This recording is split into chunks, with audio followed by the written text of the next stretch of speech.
You walk into rooms and disappear, not because you lack talent, not because you're unqualified, because you've been operating under a broken metric, measuring status by likability instead of dominance.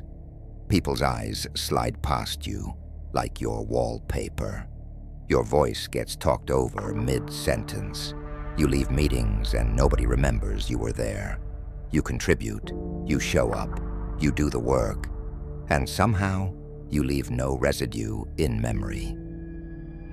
Here's the truth they won't tell you. You are furniture in other people's stories.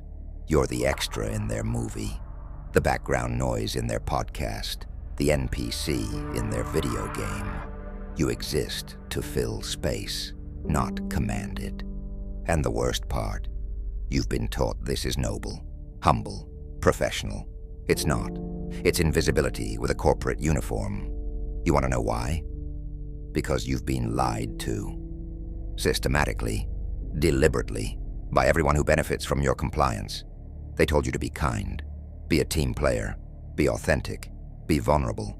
And while you were busy being all those things, someone else, someone quieter, someone colder, someone more calculated, walked into the same room and became the center of gravity without saying a word. That's not luck. That's architecture. The room doesn't remember the kind.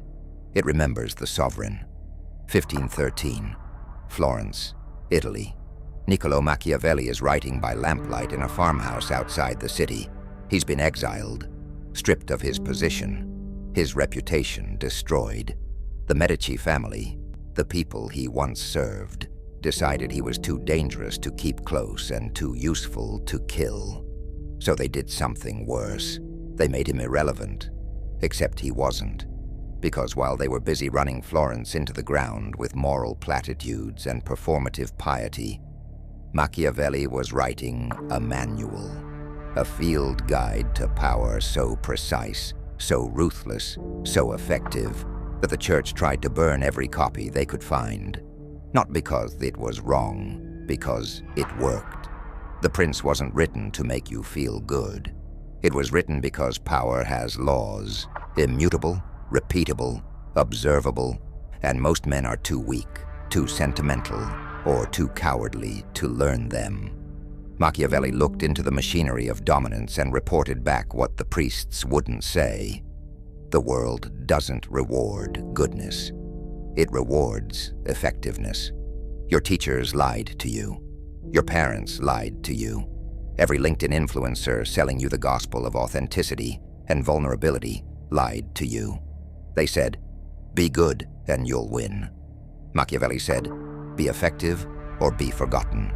He died in exile, broke, alone, buried in a church with no ceremony. The people who exiled him, the ones who called him immoral, dangerous, blasphemous, nobody remembers their names. But we say his name 500 years later. We're saying it right now. That's the difference between morale and effective. Morality makes you feel safe. Effectiveness makes you immortal. And the most dangerous thing Machiavelli understood, the thing that got him exiled, the thing the church tried to bury, is this. The room doesn't care about your effort. It doesn't care about your intentions. It doesn't care how hard you worked or how much you sacrificed. The room cares about dominance, not loud dominance, not aggressive dominance, architectural dominance, the kind that makes people defer to you before you've said a word, the kind that makes your absence louder than most people's presence, the kind that turns every interaction into a transaction where you hold more chips than you reveal. That's what the next 7 laws are. Not suggestions, not philosophies, laws, tested across empires, wars, boardrooms, and back-channel negotiations for 5 centuries. These aren't the laws they teach you in business school. Those are designed to make you a good employee. These are designed to make you the person employees fear disappointing. Morality is the anesthesia they give you before the surgery. Machiavelli removed the anesthesia. Let's begin the operation. Law 1. The Doctrine of Asymmetrical Presence. Machiavelli said it plainly. It is better to be feared than loved if you cannot be both. But here's what he actually meant. What gets lost in translation, what your philosophy professor was too scared to teach you. Presence without scarcity is noise. You think showing up to everything makes you valuable. It doesn't. It makes you available. And availability is the opposite of power. Look at your calendar right now. How many meetings did you attend this week that you didn't need to be in? How many group chats are you monitoring like a desperate border guard, terrified you'll miss something important? Here's what's actually happening. You've become a lamp. People turn you on when it's convenient. They turn you off when you're not needed. Lamps don't command rooms. Lamps get replaced when they flicker. This is sleeper behavior.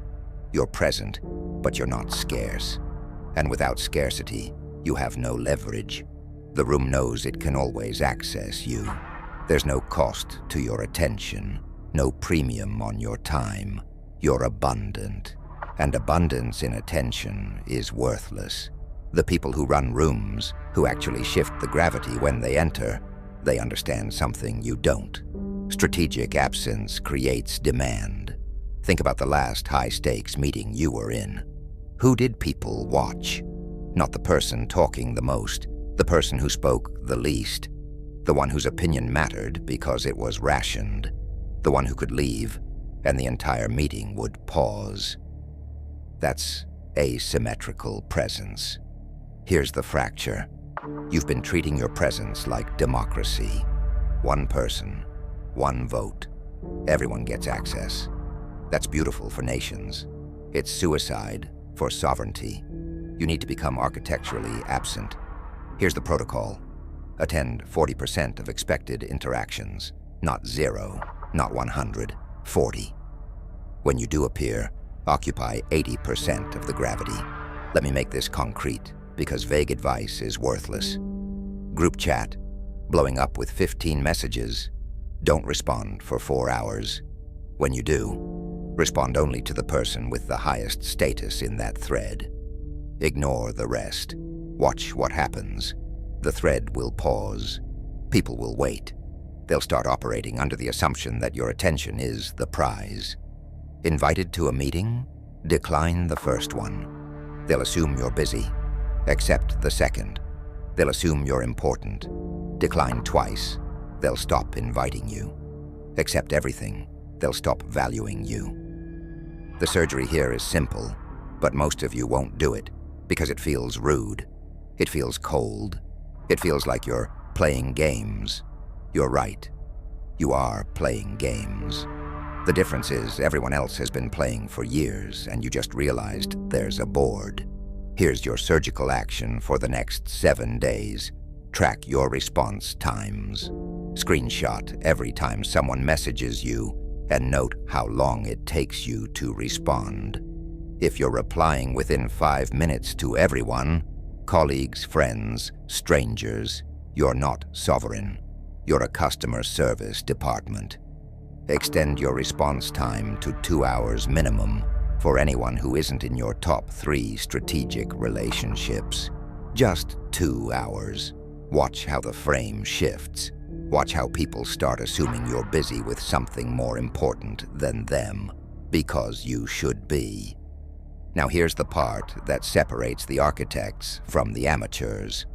Strategic absence isn't ghosting. It's not disappearing randomly and hoping people notice. That's just chaos. That's how you become irrelevant. Asymmetrical presence is calculated. You vanish from the interactions that don't build your architecture. You appear, fully, dominantly, in the ones that do. Every absence is intentional. Every appearance is maximum impact. Track who reaches out when you go silent for 72 hours. Those are your assets. Everyone else? They were using you as furniture. They were consuming your time, your energy, your expertise, and contributing nothing. Delete them, not from your phone, from your resource allocation. The room doesn't bow to the person who's always there. It bows to the person whose presence is an event.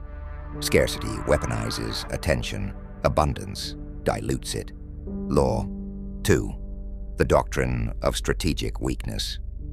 Machiavelli wrote, "A prince should appear merciful, faithful, humane, religious, upright, and be so, but have his mind so trained that when it is necessary not to be so, he may be able to change to the opposite." Read that again. He didn't say be weak. He said appear weak when it serves you. This is the law nobody teaches because it sounds like manipulation. It is. But manipulation isn't good or bad. It's effective or ineffective. And strategic weakness is one of the most lethal tools in the arsenal. Here's what you're doing wrong right now. You're trying to appear perfect, untouchable, competent at everything. No cracks in the armor. You think this makes you powerful. It makes you a target. Because the room doesn't trust perfection. The room suspects it, resents it, looks for the fracture so they can exploit it. And when they find it, and they will, they won't ask you about it. They'll use it against you in the dark. Strategic weakness flips the script. You control the vulnerability. You choose what crack to show. You reveal a flaw that makes you human, but never one that makes you helpless. Let me show you the mechanics. Admit you're bad with names. Never admit you're bad with money. Admit you're not great with technology. Never admit you're not great with people. Admit you work too much and need better balance. Never admit you're burned out and breaking. See the pattern? One makes you relatable, approachable, safe. The other makes you a liability, a risk, a person they need to rote around. This is the architecture of controlled exposure. You're showing them the wound that doesn't kill you, the one that makes them think they understand you, that they've figured you out, that they have access to the real you. They don't. What they have is the version of you that serves your strategy. Here's why this works. People trust what they discover more than what you tell them. If you walk into a room and announce, "I'm trustworthy, I'm competent, I'm loyal," nobody believes you. That's a sales pitch. But if you let slip that you always forget people's birthdays, or you're terrible at keeping plants alive, suddenly you're human, suddenly you're safe, suddenly their guard drops. And when their guard drops, they talk, they confess, they reveal, and you archive everything. The sleeper mistake is thinking vulnerability is weakness. It's not. Uncontrolled vulnerability is weakness. Strategic vulnerability is a scalpel. Machiavelli understood this 500 years ago. He told princes to go to church, to be seen praying, to publicly show humility and mercy, not because they felt it, because the population needed to believe their ruler was moral. Meanwhile, behind closed doors, those same princes were executing rivals, breaking treaties, and annexing territories. The public saw the priest. The rivals saw the blade. Both were real. Both were strategic. Here's your action. Identify one weakness that makes you human, but costs you nothing. Memorize it. Drop it in conversation when you need to disarm someone. Watch how quickly they start oversharing. Watch how quickly they assume you're one of them. You're not. You're the one taking notes. Now here's the razor's edge, the part where most of you will fail. You must never actually be weak in the area you're pretending to be weak in. If you say you're bad with technology, you better be fluent in every platform that matters to your domain. If you say you're disorganized, your operation better run like a German train schedule behind the scenes. The gap between what they see and what's real, that's your leverage. Strategic weakness isn't lying. It's letting them believe a version of you that makes them comfortable while you operate from a position they'll never see. The fox appears harmless until the trap is sprung. The lion appears noble until the territory is taken. You need to be both. Law 3. The leverage doctrine. Machiavelli said, "Men are so simple and so subject to present necessities that he who seeks to deceive will always find someone who will allow himself to be deceived." Translation: people are desperate, and desperation is the raw material of leverage. But here's where you've been getting it wrong. Catastrophically wrong. You think leverage is about helping people. It's not. Leverage is about creating controlled dependency. You've been out here doing favors like a philanthropist, helping everyone who asks, being useful, being generous, collecting goodwill like it's currency. It's not currency. It's debt you'll never collect because you never structured the transaction. You never made it clear, silently, implicitly, architecturally, that this favor has a price, that your help isn't charity. It's an investment, and investments have expected returns. Here's the sleeper behavior. You help someone with a project. You stay late. You cover for them. You introduce them to your network. And when it's done, you feel good. You feel like a good person. Maybe they thank you. Maybe they buy you coffee. Then 6 months later, you need something. You reach out, and they're busy. They're swamped. They'll get back to you. They never do. You just learned an expensive lesson. Generosity without receipt is suicide. Let me show you the architecture of leverage so you never make this mistake again. Every interaction is a transaction, not transactional in the slimy, obvious way. Transactional in the structural way. Someone needs something, you have it. The question isn't whether you give it. The question is, what does this cost them? Not money, obligation. Here's the protocol. Identify what they need before they ask. This is critical. If they ask you for help, you're responding to their frame. If you offer help before they ask, you're operating in yours. Let's say you notice a colleague is drowning in a project. You have the skill to fix it in 20 minutes. Most people either ignore it or wait to be asked. You don't. You approach them. You say, "I noticed you're handling X. I built something similar last year. I can show you the framework if you want. Won't take long." They say yes. Of course they say yes. You help them. You're efficient. You're excellent. You make their problem disappear. Then you do something they'll never forget. You don't ask for anything. Not yet. You file it. You archive the moment. You remember that they were desperate. You solved it, and they know you solved it. That's the asset. 3 months later, you need access to a room they're in. A meeting, an introduction, a piece of information. You don't say, "Hey, remember when I helped you?" That's amateur. You say, "I need a favor. Can you get me in front of X?" They'll do it. Not because they're good people, because the debt is architectural. It exists in the space between you. They feel it. You don't have to name it. That's leverage. Now here's the fracture most of you are living in right now. You've been building a network. They've been building a leverage map. A network is people who know you. A leverage map is people who owe you, people you owe, and people who have information asymmetry you can exploit.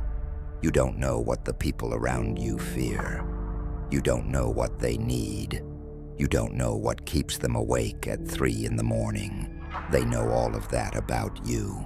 That's why you're losing. Here's your surgical action. Create a leverage ledger. This isn't a spreadsheet, though it can be. This is a mental or physical map of every significant person in your professional ecosystem. 3 columns. Column 1, what they need. Not what they say they need, what they actually need. Status, security, validation, access, information, money, time. Column 2, what you've given them. Every favor, every introduction, every time you made their problem disappear. Column 3, what they've given you. Be honest.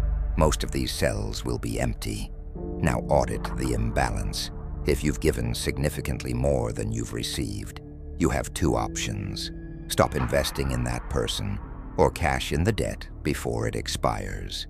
Because here's the thing about leverage, it has a shelf life. Help someone today, the obligation is fresh. Wait 2 years, and they've rewritten the story in their head. Now, it wasn't that you saved them, it's that they would have figured it out anyway.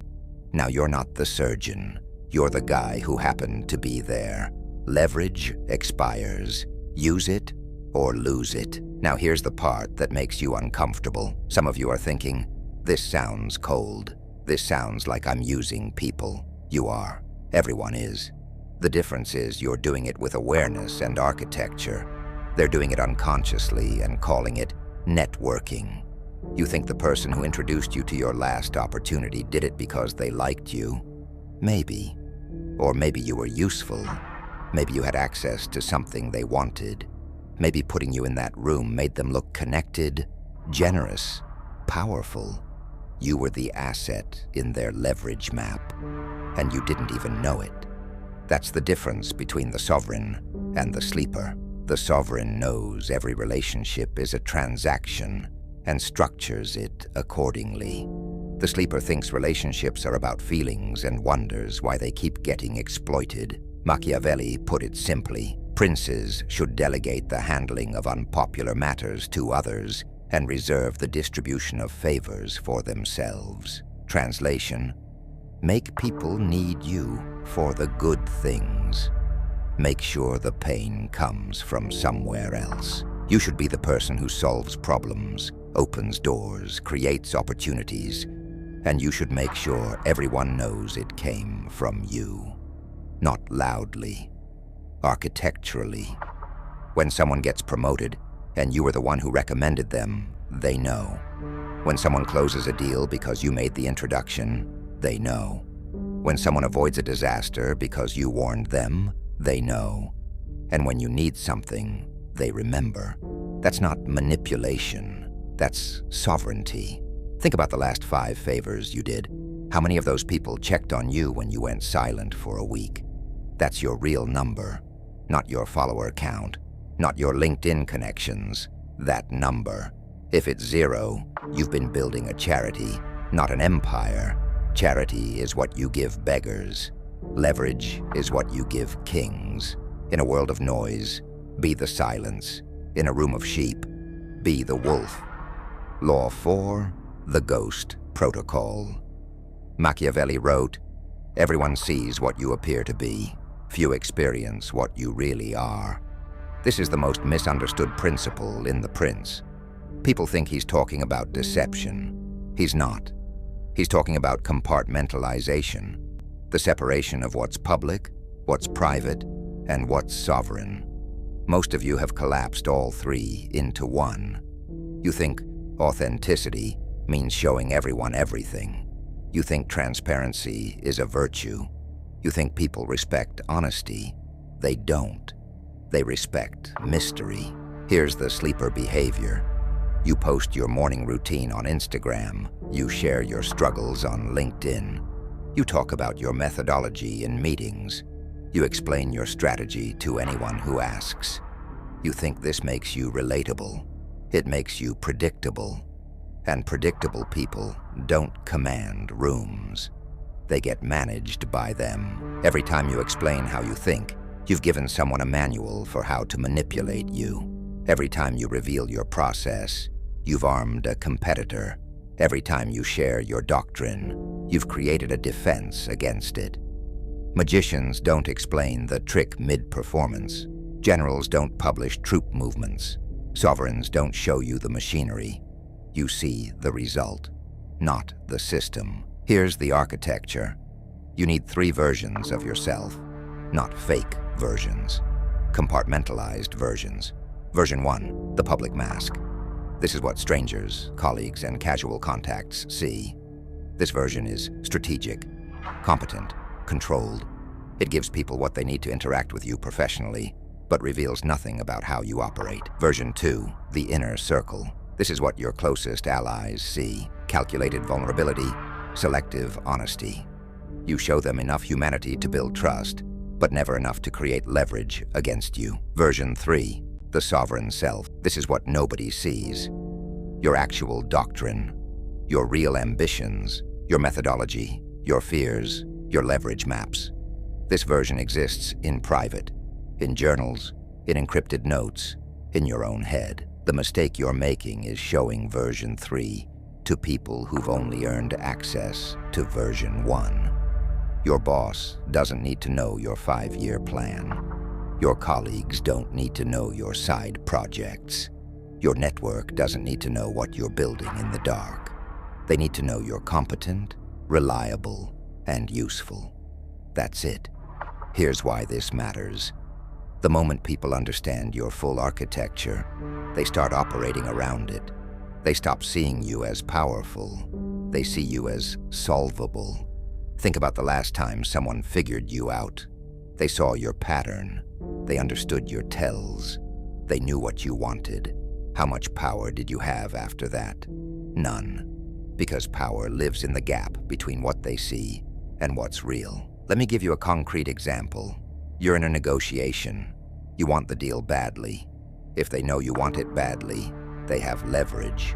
The price goes up. The terms shift. You become desperate. But if they can't read you, if your face, your tone, your body language give them nothing, they have to negotiate in the dark. They have to assume you have other options. They have to believe you'll walk away, even if you won't. The ghost protocol isn't lying. It's letting them operate with incomplete information while you operate with full visibility.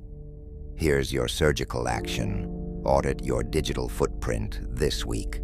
Go through your Instagram, your LinkedIn, your Twitter, your TikTok.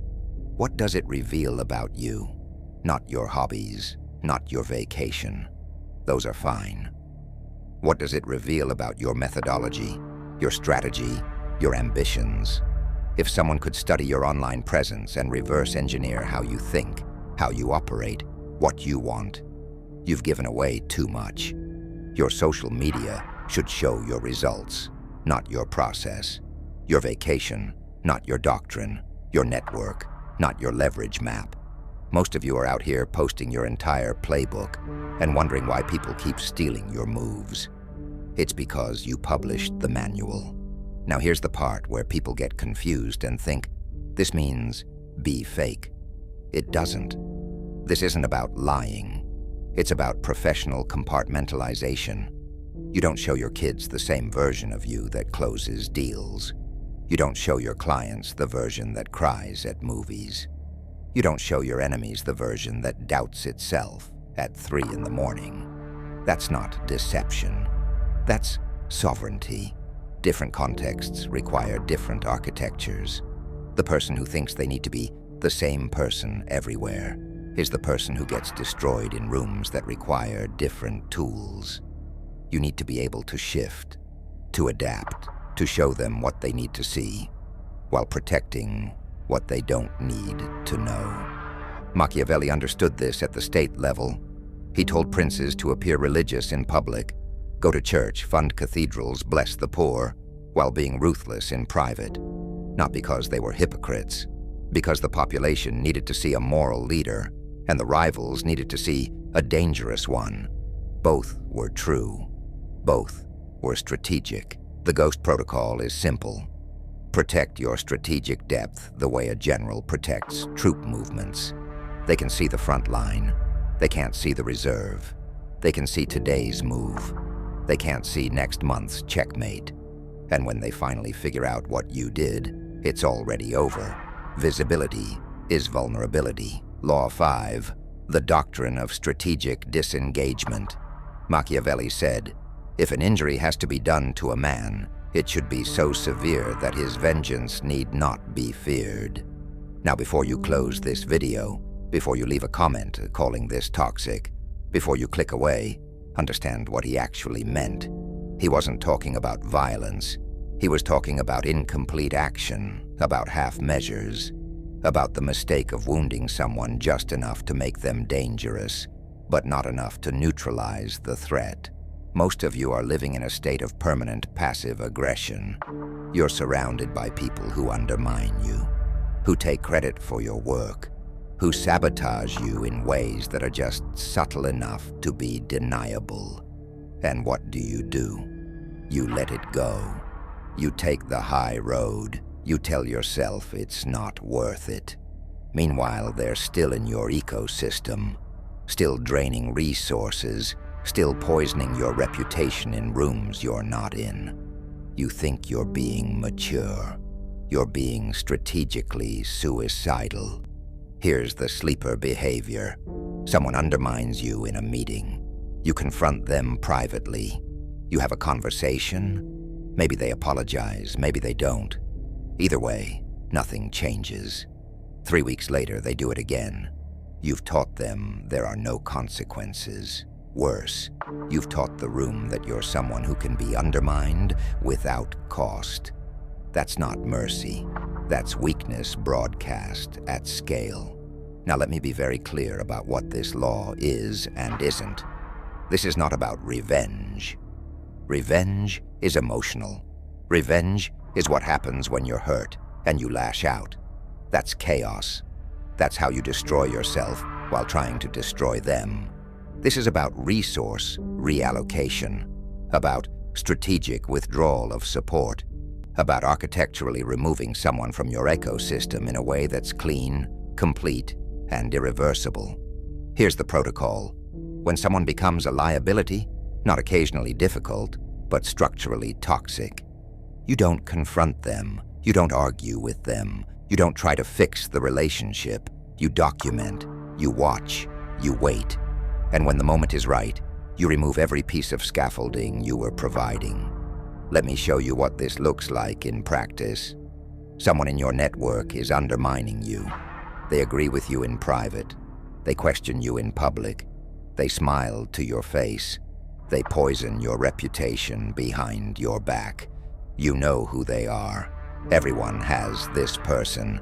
The amateur move is to call them out, to have a clearing conversation, to try to repair the relationship. That's not strategic. That's therapy. The sovereign move is this: stop investing in them immediately, completely. No more introductions, no more information, no more access to your network, your ideas, your time. They'll notice. They'll reach out. They'll ask if something's wrong. You say, just busy. You don't explain. You don't accuse. You just vanish from their ecosystem. Meanwhile, you're documenting. Every time they undermine you, you note it. Every time they take credit, you archive it. Every time they sabotage, you screenshot it. Not for revenge, for insurance. Because eventually, and it always happens, they'll make a big enough mistake that someone with authority will notice. And when that person asks you about it, you don't get emotional. You don't rant. You don't say, "I told you so." You say, "I've noticed some patterns. Happy to share if it's useful." Then you present the receipts, dates, examples, patterns. No emotion, just data. You're not attacking them. You're sharing an assessment, a professional observation based on documented behavior. And here's what happens. The person with authority now has to decide. Do they ignore documented patterns, or do they act? If they ignore it, you've learned something valuable about that authority figure. They're not sovereign. They're a liability. Adjust accordingly. If they act, the problem removes itself. And you never had to be the villain. You were just the person with accurate information. That's the doctrine of strategic disengagement. You don't destroy people. You stop protecting them from their own incompetence. Now here's the critical distinction, the part where most of you will fail. This only works if you've been providing value. If you've been irrelevant to their success, your withdrawal means nothing. But if you've been the person introducing them to opportunities, covering their mistakes, making them look good in rooms that matter, your absence creates a vacuum, and vacuums collapse. Machiavelli understood this. He said if you must act against someone, the action must be so complete that they cannot retaliate. He wasn't talking about murder. He was talking about structural removal. When a prince exiled a rival, They didn't just kick them out of the city. They seized their assets, dissolved their alliances, made them irrelevant, not because they were cruel, because incomplete action creates future insurgencies. You see this in corporate environments all the time. Someone gets talked to by HR. They get a warning. They modify their behavior for 3 weeks. Then they go back to the same pattern because the intervention was incomplete. No real consequence, no structural change. Just a conversation. Conversations don't stop sabotage. Architecture does. Here's your surgical action. Identify the liability in your network. The person who's been draining resources, undermining you, operating against your interests. Don't confront them. Stop investing in them. Reallocate those resources, your time, your energy, your access, to someone who's actually building with you. And if they've been sabotaging you, start the documentation protocol. You're not building a case for revenge. You're building insurance for the moment their pattern becomes undeniable. When that moment comes, you'll have receipts, not emotions. The sovereign doesn't slap. The sovereign severs. Slaps create vendetta. Severance creates silence. Law 6. The asset hierarchy. Machiavelli said the lion cannot protect himself from traps, and the fox cannot defend himself from wolves. One must therefore be a fox to recognize traps, and a lion to frighten wolves. Translation: you need to know who you're dealing with, and you need different tools for different threats. But here's the problem, the catastrophic mistake most of you are making right now. You treat everyone the same. You think equality is a virtue. It's not. Egalitarianism is beautiful in theory. It's suicide in practice, because not everyone in your ecosystem is operating at the same level. Not everyone has the same value. Not everyone deserves the same access to your time, your energy, your resources. You have sovereigns in your life. People operating at a level above you. People you should be learning from. People who can accelerate your ascension. You have equals. People at your level. People you should be competing with, collaborating with, measuring yourself against. You have assets. People below your level who can be useful, who can execute, who can extend your leverage. And you have liabilities. People who drain resources, create chaos, generate risk without reward. Most of you spend 40% of your time on liabilities, 30% on assets, 20% on equals, and 10% on sovereigns. That's inverted. That's why you're not ascending. Here's the sleeper behavior. Someone in your network needs help. They reach out. You help them. Because that's what good people do. Because you're building a network. Because you never know when you'll need something. Except you're helping everyone. The competent and the incompetent. The strategic and the chaotic. The people who will remember and the people who will forget you the moment you stop being useful. You've been feeding wolves and lions the same meat. Wolves will still eat you. Lions will forget you. Here's the architecture. You need to tier your network ruthlessly, immediately. 4 categories. Category 1, sovereigns. These are people operating at a level you're trying to reach. They have resources, access, knowledge, leverage you don't have. Your job with sovereigns is to learn, observe, provide value when possible, and stay visible without being burdensome. Time allocation, 40%. Category 2, equals. These are people at your level, same ambition, same hunger, same stage of development. Your job with equals is to compete, collaborate, and calibrate. They're your measuring stick. If they're pulling ahead, you're falling behind. Time allocation, 30%. Category 3, assets. These are people who can execute, extend your leverage, or provide specific value. They're useful, but they're not peers. Your job with assets is to deploy them strategically, and compensate them appropriately with money, access, or credit. Time allocation, 20%. Category 4, liabilities. These are people who drain resources without providing value. They're chaotic, unreliable, or actively sabotaging. Your job with liabilities is containment, minimal engagement, just enough to prevent them from becoming active threats. Time allocation, 10%. And that 10% is purely defensive. Now here's the part that makes you uncomfortable. You have to actually categorize people. You have to look at your contact list, your calendar, your network, and make decisions. Who's a sovereign? Who's an equal? Who's an asset? Who's a liability? Most of you won't do this because it feels cold. It feels transactional. It feels like you're using people. You are. Everyone is. The difference is you're doing it with intention and architecture. They're doing it unconsciously and calling it friendship. You think the sovereign who gave you 30 minutes last month did it because they liked you. Maybe. Or maybe you demonstrated value. Maybe you asked intelligent questions. Maybe you made them look good by association. You were useful, and if you stop being useful, that access disappears. That's not cynical, that's structural. Here's the fracture. You have someone in your network right now who is a liability pretending to be an equal. They agree with you in private. They undermine you in public. They consume your time with their chaos. They ask for advice they never take. They create problems you have to solve. And you keep engaging because you don't want to be mean.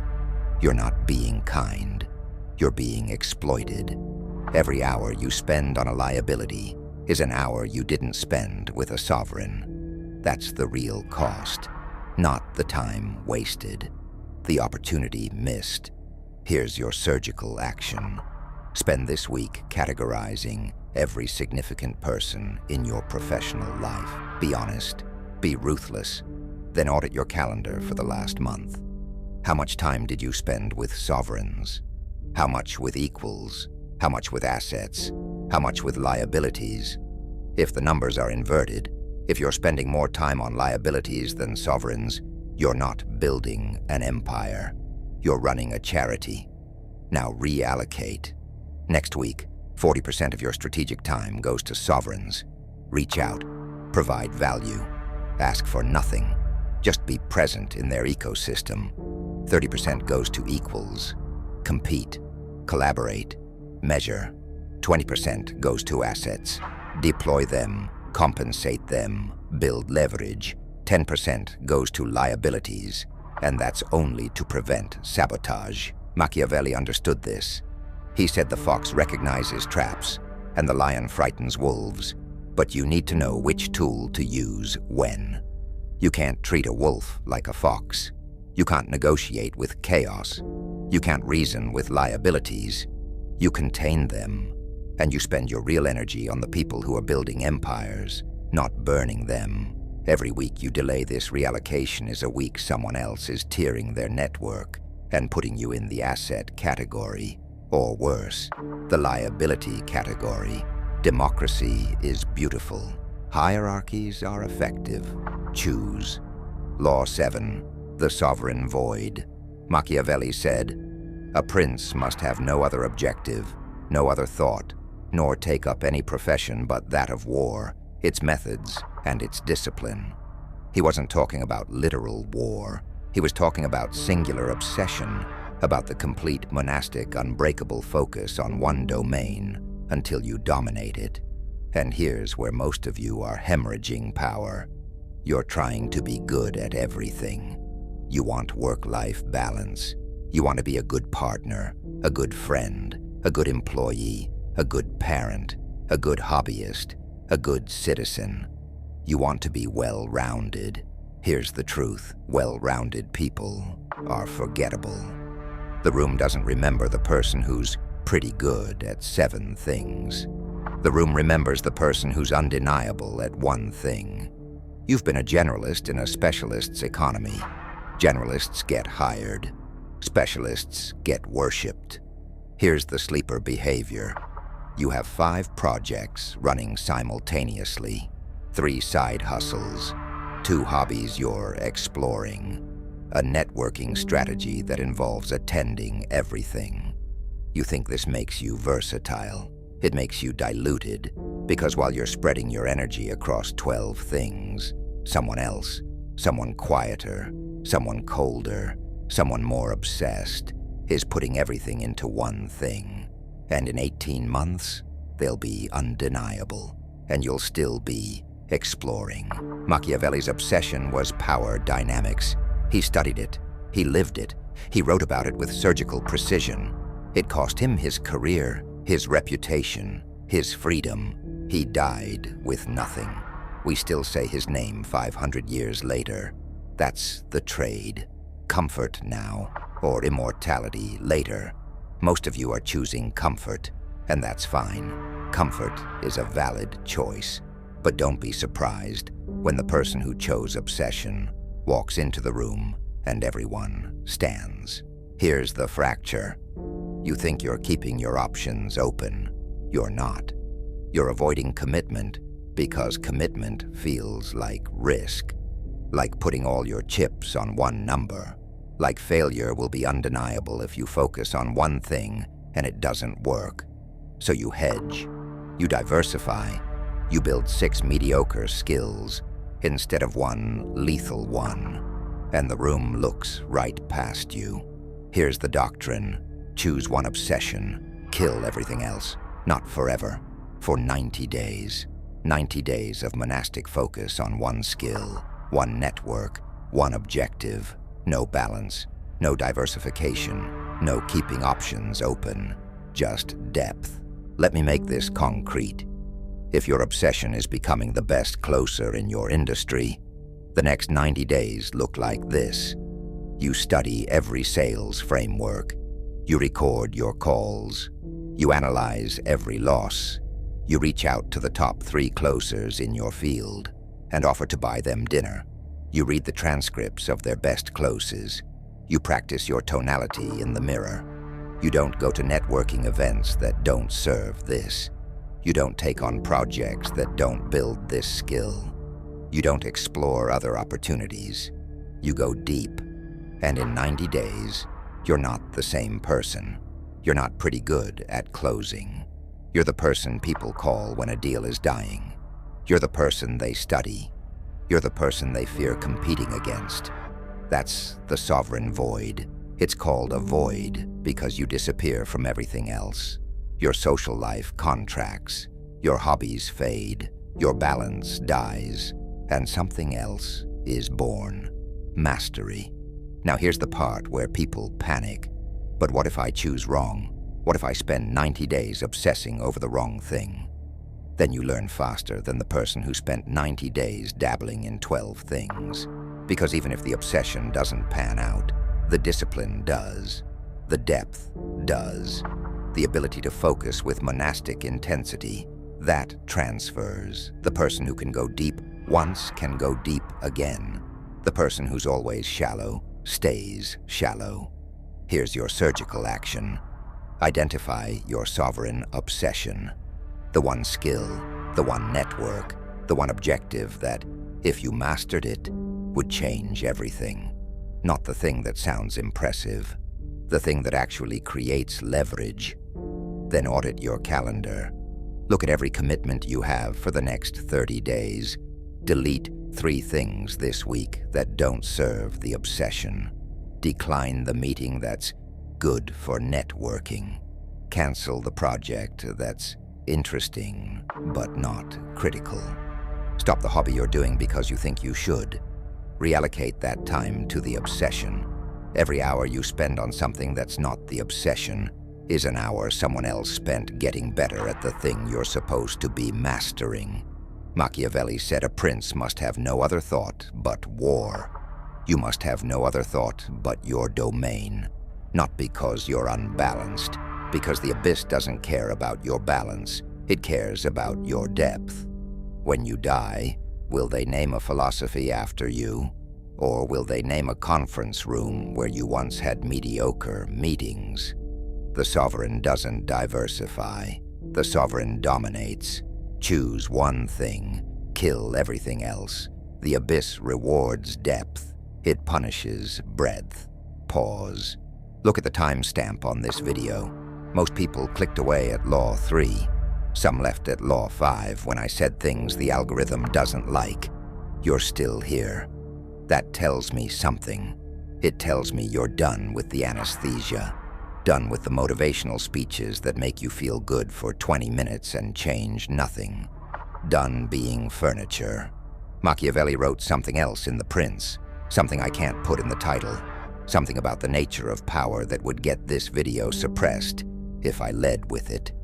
He said cruelty, when strategically necessary, must be done once and completely.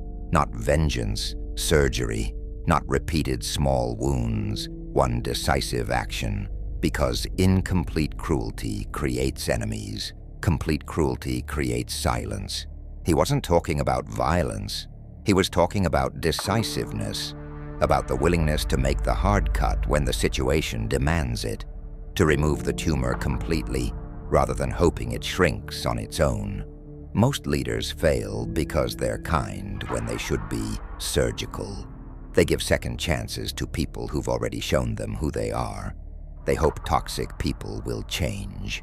They avoid the difficult conversation until the situation metastasizes, and by the time they finally act, the damage is structural. Machiavelli said, "Act once, act completely, then return to mercy." That's not cruelty, that's architecture. Now here's the truth nobody wants to hear.